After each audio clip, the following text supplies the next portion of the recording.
Wide area networking. As the technology and players mature, what's happening with SD-WAN and MPLS? SD-WAN, one of the hottest industry topics, is tipped to be even bigger this year. In this podcast, we hear Erin Dunne, who directs the research practice for market research and consulting analysts Vertical Systems Group, launching a discussion on the current state and future of SD-WAN and MPLS. We'll also hear from three of the industry's leading players: Kelly Ahuja, Chief Executive Officer, Versa Networks; Conrad Menezes, Vice President, Industry Initiatives, CTO Office, Aruba, HP Enterprise; and Prashanth Shenoy, VP of Marketing for Enterprise Networking, CISCO. Over to you, Erin Dunne. But just to reiterate, networking used to be designed to connect sites. We're not there anymore. As the traffic flows changed, that impacted not only the design and the decisions, but certainly the implementations that enterprise customers made. We've seen the transitions from private networking into X25, then into frame, ATM, private lines, and then into Ethernet and dedicated IP VPNs. So just kind of some quick background. We've had 20 solid years of really good growth of MPLS and VPNs. Thousands of organizations worldwide with millions of sites trust this technology and depend on managed VPNs for connectivity. This is a $40 billion market. And just some quick background. Revenue for MPLS is down across all access speeds. I don't think that's a surprise to anybody. We're losing sites. There's a lot of price compression out there. However, the number of enterprise sites at T1 and below, dropping through the floor. If you have T1 access to your MPLS network, you're actively looking to change that. For the first reason is that the T1 was the only thing you could get, and you're already bandwidth constrained. However, the connectivity to MPLS at above T1 or E1, that's still growing, which means that you have an Ethernet pipe connecting to your MPLS network, and guess what? You're pretty happy. We're not seeing those things drop off at all. So in short, customers like their Ethernet access to MPLS. But what's changing? On the low speed side, that stuff, as I just said, it's going away. What are they replacing it with? You guessed it, some sort of an implementation of SD-WAN, which is what we're here to talk about. And that implementation may be a carrier managed service. It might be a DIY. It might be installed through a systems integrator. It might be some sort of a hybrid deployment. There's pros and cons of each. We're going to hit them with our panelists. And something else I wanted to just bring to your attention real quick. Here are the top service providers that are selling carrier-managed SD-WAN services. This is based on sites. They're installed and they're being paid for. Here are the top providers in rank order. Something interesting about this. The top 5 are also the top 5 on the MPLS leaderboard. So this is a pretty tight market right now between the MPLS providers and the emerging SD-WAN market. Another thing I'd like to bring to your attention, it says it right on there, the top equipment vendors or the technology suppliers to these carriers are VMware, Versa, Silver Peak, and Cisco. We have 2 out of the 4 sitting right here on the panel. So that's great news. But as I said before, SD-WAN, it's not just a managed service. It brings in an entire market of hardware, software, service providers, equipment vendors, security, cloud-based offerings, and much more. And representing here on the panel, we have 3 gentlemen that are big players in this market. Let's start with Conrad. Hey, good morning, folks, and thanks for having me here this morning. Conrad Menezes, and I'm with the Office of the CTO at HP Aruba Networks. A bit of my background, 4 years at Bank of America prior to joining Aruba early this year, 4 years at Sears Holdings, and then 17 years at American Express in CTO and CISO positions at these firms, and then in between, I've consulted to other sectors as well. Hello, everyone. Prashanth Shenoy. I have the pleasure of leading Cisco's enterprise networking from a product and solutions marketing standpoint. Been at Cisco for a very long time, started in the engineering side, and I was one of the first software engineers building the MPLS design for our Catalyst product line back in the days, too long ago. And since then, moved over different industries, service provider, commercial, public sector, building networking and security solutions predominantly. And over the last few years, driving the enterprise networks marketing at Cisco. Kelly Ahuja, CEO of Ursa Networks. I've been there for about 3 years, leading the company, gone from about 10 customers to over 1,000. Prior to that, I was at Cisco for 18 years, heavily involved in their networking portfolio, and ran service provider for a while. And prior to that, I actually worked for carriers, designing and building, supporting networks of all type, including X25, frame relay, MPLS. As you can see on this panel, we have a real wealth of information here. Not only are they working for the vendor community right now, but the history here, not only on the services side, on the enterprise side, buying, selling, and probably breaking networks, also on the standard side, participating either that as one of the designers, but also as a heavy participant in the standards body. So I think I want to start, and I'll start with Kelly since he just ended off, I think everyone here in the audience would love to know what is your company's unique capability in this market. Why Versa? I'm a service provider, I'm an equipment vendor, I'm a systems integrator. I have to choose equipment from some vendor in this market. Why you? Yeah, so there's many things that customers tell us why they select us. The first thing is instead of just focusing on the WAN, which is a lot of what the first generation SD-WAN companies did, they focused on MPLS arbitrage. They said you don't really need MPLS, you can actually use the internet and do a secure VPN. We actually focused on something different. We focused on what we call a software-defined branch. And that's something that we came up with back in 2016 and been focused on that. So what that does is it actually reduces and eliminates appliances at the branch, not just adds another SD-WAN appliance, but really eliminates appliances at the branch. The second thing that we do is we're a complete underlay and an overlay device in one. What that allows you to do is gives you the flexibility to be able to connect to an existing MPLS network, as well as build an overlay network, which is by far the best in the industry.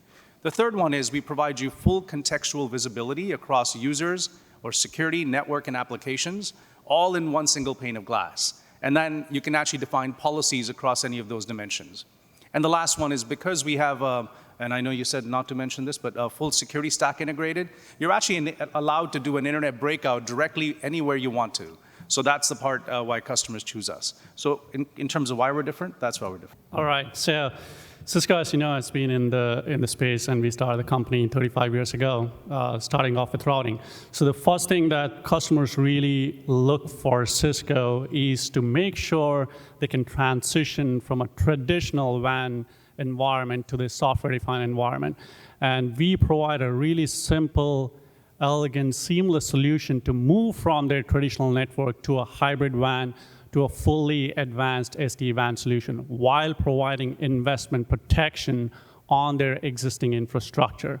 We've seen a lot of our customers who can migrate with literally zero CapEx with just a software upgrade on their existing WAN infrastructure. So that's the first differentiator, providing investment protection without making the migration extremely complicated. Number two, we provide the maximum control and flexibility in terms of their deployment choice.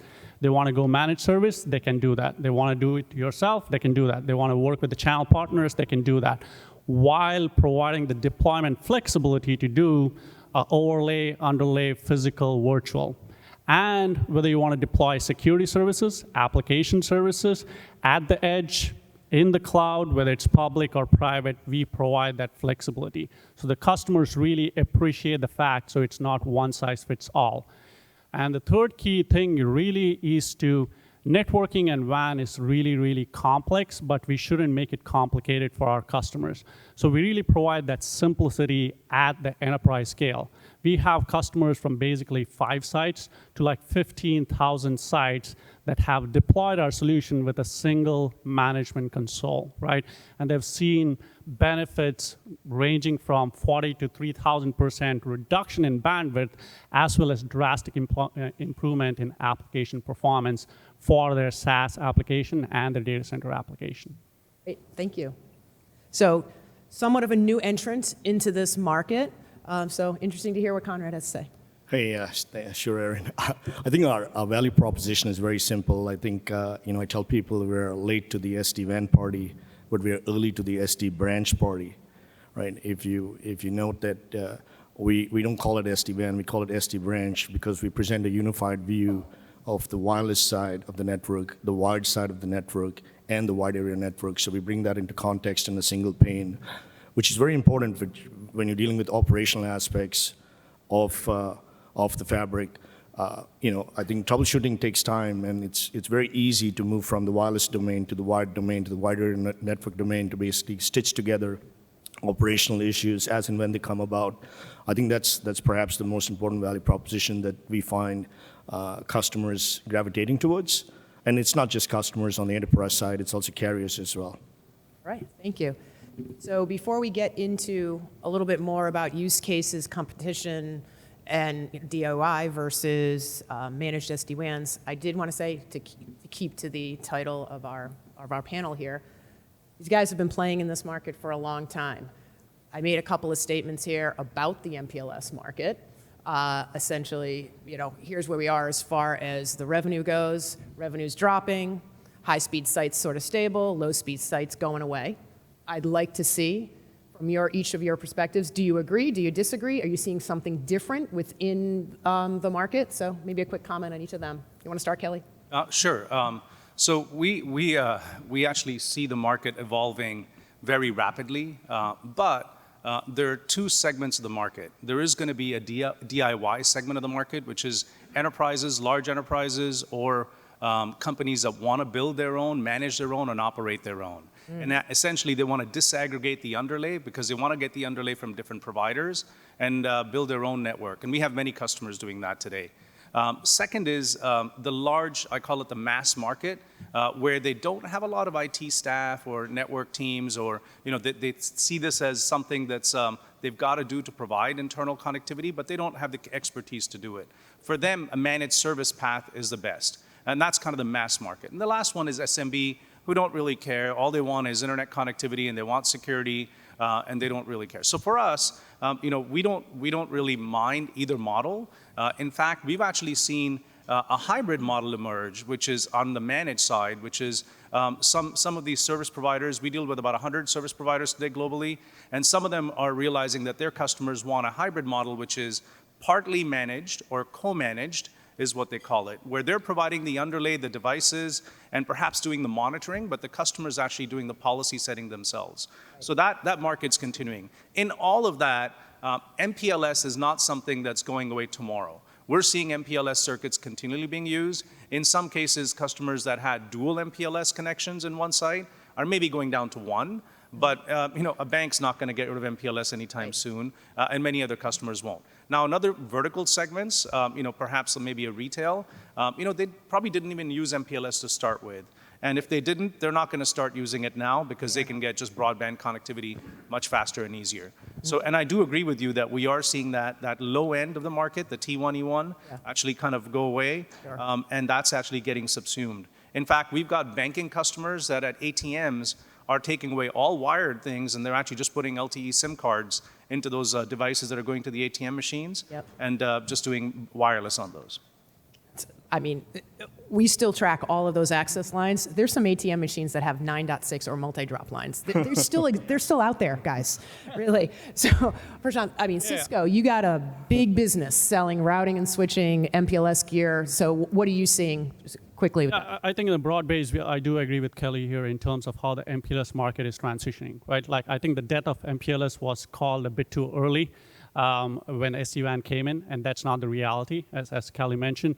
You do see MPLS, especially in large-scale enterprise, where high reliability, high performance is required. The basic change that we are seeing is it used to be like MPLS or nothing.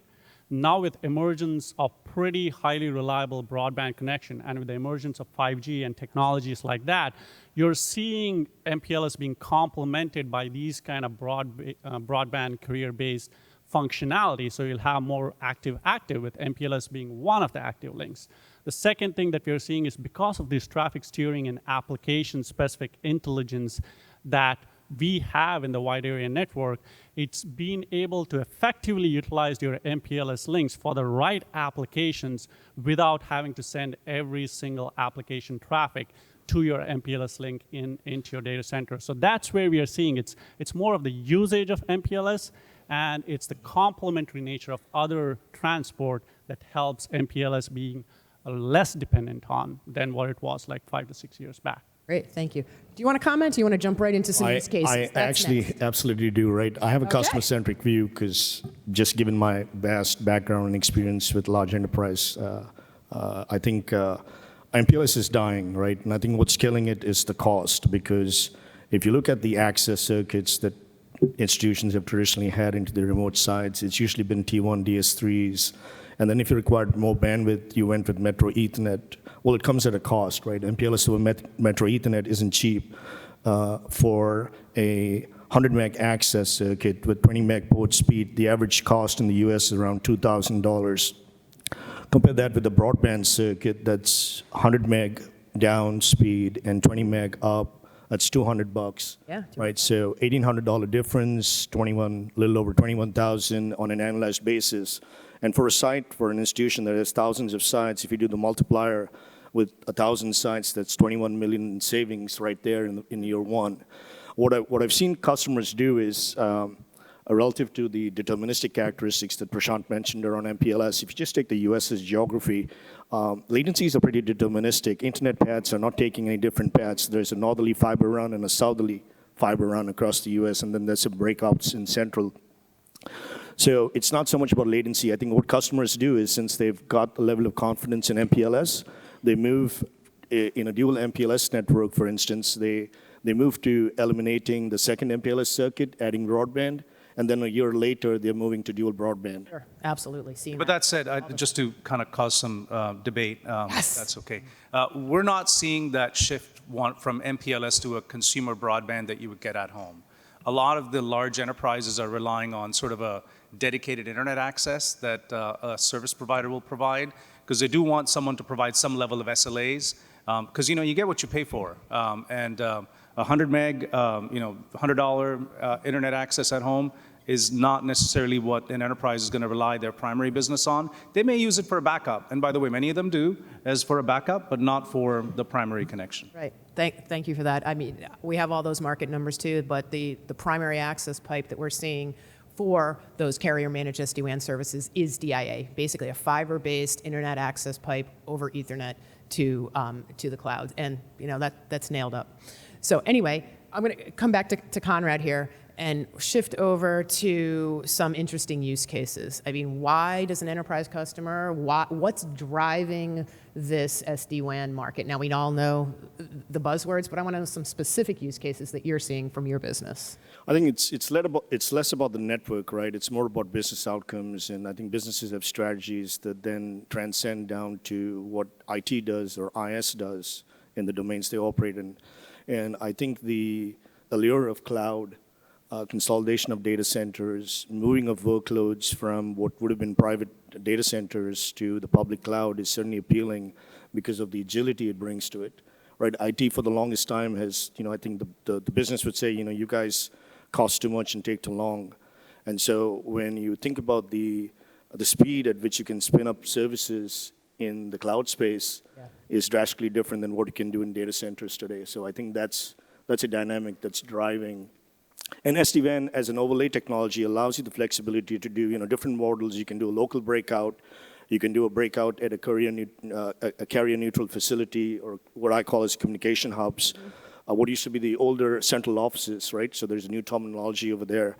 And I think that's appealing because you don't necessarily want to haul all of your data traffic back to your data center, doing it in the traditional style that you would have done utilizing an MPLS network. So leveraging those flexibilities is certainly very appealing. Do you see any use cases for your specific gear or offering that these two may not see for Cisco or Versa? I think the ability to, what I said before, the ability to manage the wired, wireless, and wide area network from a single pane, I think is the single biggest, pain point, right? Because I think having run large networks, global networks, and having different teams on the wired side and the wireless side, on the wide area network side, because that's a reality today in different organizations across different sectors. And to be able to give them a single pane of glass is very powerful, because then everyone's looking at the same page. Yeah, all right. For the life cycle of that. Prashanth, do you want to, interesting use cases. Yeah. And to add to Conrad's point, as it said, it's all about the business outcome and the focus. I mean, the whole reason why SD-WAN even exists today is because of the emergence of cloud, right? So if cloud didn't take over and public cloud and SaaS applications, you wouldn't truly need SD-WAN. So as in a typical, say, Maslow's needs-based pyramid, if you look at, SD-WAN's number one thing back a few years back was help me save cost, and I'm paying too much for my MPLS circuits, right? Make me the best utilized MPLS circuit possible. So the SD-WAN, with its transport independence, was used to provide that cost efficiency and agility. And then as applications started moving and workloads started moving to public cloud environments, and they had more than one place where their application reside, it was all about how can I guarantee the application experience no matter where my applications are and no matter where my users are. So SD-WAN was meant to solve that and provide that consistent, reliable application experience for a public or a private cloud environment.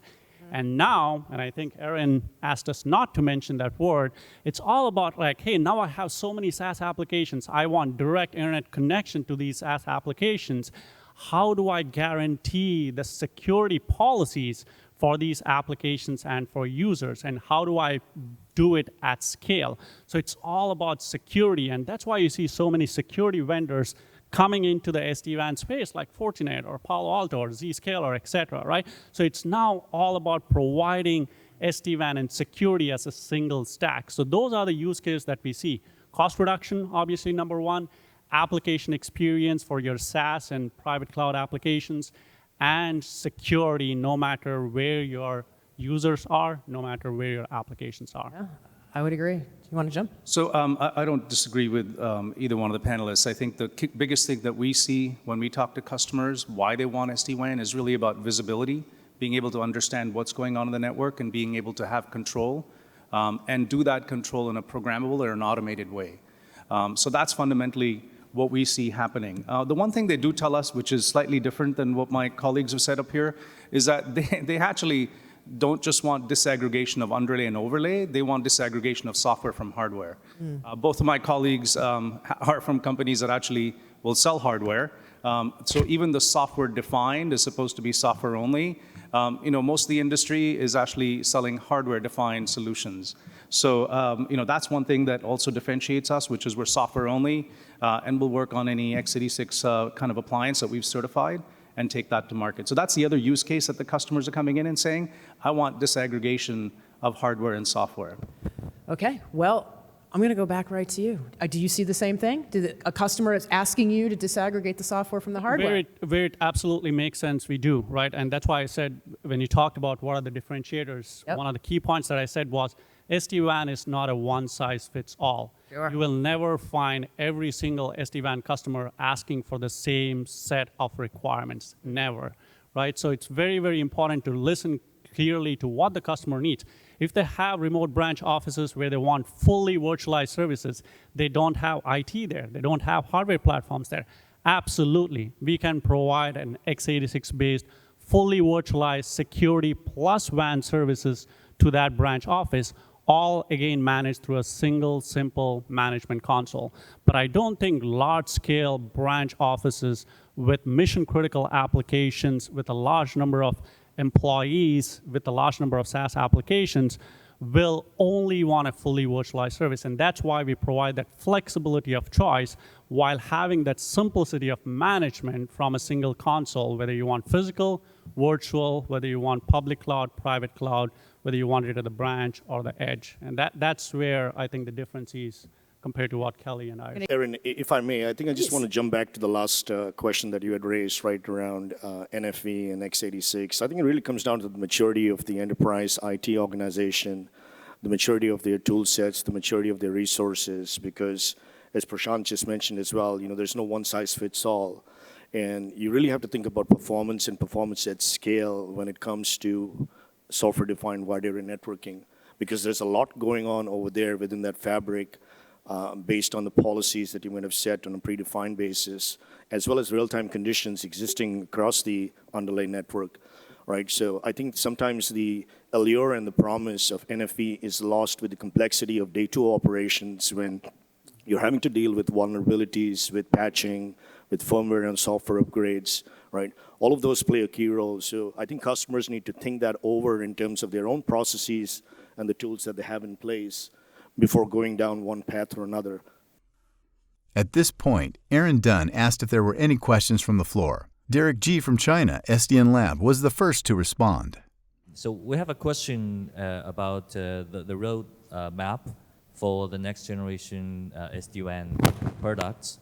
As far as we understand, some of the companies which were not mentioned here are actually having WAN implementation background. So we are very curious about the future of WAN optimization and how the SD-WAN companies on the stage are incorporate this with WAN implementation. This first question, and the second question is about CDN network. Is anything relevant or not relevant at all for CDN companies to show up in the SD-WAN vendor list? So you know, the traditional WAN optimization that's been out there so far was really built around the premise of two things, which is it was for networks that were site to site, and they were connected via low bandwidth links. And clearly, you still have to do some level of optimization of traffic that's running across those. In the new world, what's happening is as more and more of the applications are moving to the cloud, the concept of WAN optimization has moved to being more SaaS or application optimization for things that are not bookended, because now the connectivity is, as Erin said, is actually much higher speed. So the site-to-site traffic that's remaining typically is some level of traffic that could be voice, video, et cetera. And for that, there's lots of techniques that are supported today in SD-WAN, like forward error correction, packet replication, et cetera, that can handle that. Now, there are a couple of things that still pop up around dedupe and caching that are still required in certain conditions. And those are things in TCP optimization. Those are things that most SD-WAN vendors either are supporting today or will be supporting soon. That's my view. Yeah, I think that makes perfect sense, and that kind of adds to your second question. I think it was around CDNs, right? Like CDN network. CDN. It also has a lot of branch. Yeah, a lot of pop. So you can add that to the environment, and it all depends on where the workloads are and what you want to do with the workload in terms of optimization and caching, right? Like, so with the rise of edge computing and IoT devices, the more and more edge processing or data creates, you do need some sort of a CDN there with some sort of WAN optimization, and that's where those two things come together. But as Kelly mentioned, for more of SaaS applications and heavy cloud-native applications, you don't necessarily need WAN optimization at the edge, but more around load balancing and optimization at the edge of the cloud, and that's where we see kind of these two markets getting defined. Obviously, for traditional applications, we already have built-in protocols for TCP flow optimization, dedupe, all of that cache redundancy that we already have that works just fine. Conrad, anything? Yeah, I think Kelly's, response to the first question was appropriate. I think the second question around CDN is just another application in the cloud, right? So I think if you look at your application workflows from the branch, CDN is just another destination point for that traffic. We've heard a lot about multi-supplier clouds, clouds where people can move serverless instances. Are there any standards so that businesses can be more resilient by having more than one SD-WAN provider? Because in an MPLS-based history, you tend to be single supplier, right? Because that's almost physical wires. So can SD-WAN help people be more resilient about their connections? So clearly, even MPLS or frame relay or X25 or all the technologies, ATM, The interoperability was done at a network interface, either UNI or an NNI. So in that context, I think a similar thing applies. There's industry forums that are looking at that. However, most of the SD-WAN implementations are somewhat proprietary in nature. They use encapsulation that's proprietary. We're all fully standards-based encapsulation, and we're happy to work with anyone, and we're actually demonstrating that at one of the industry forums. But it's only at that network layer or through the controller layer.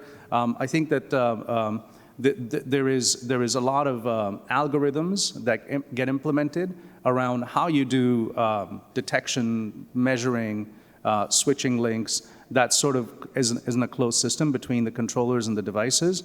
That has to kind of be maintained, but there's no reason why the systems shouldn't be interoperable. We've had customers that actually put 2 devices on a site. Sometimes it might be a Versa and something else, and they're sitting side by side, and both have 2 overlays being built across an underlay.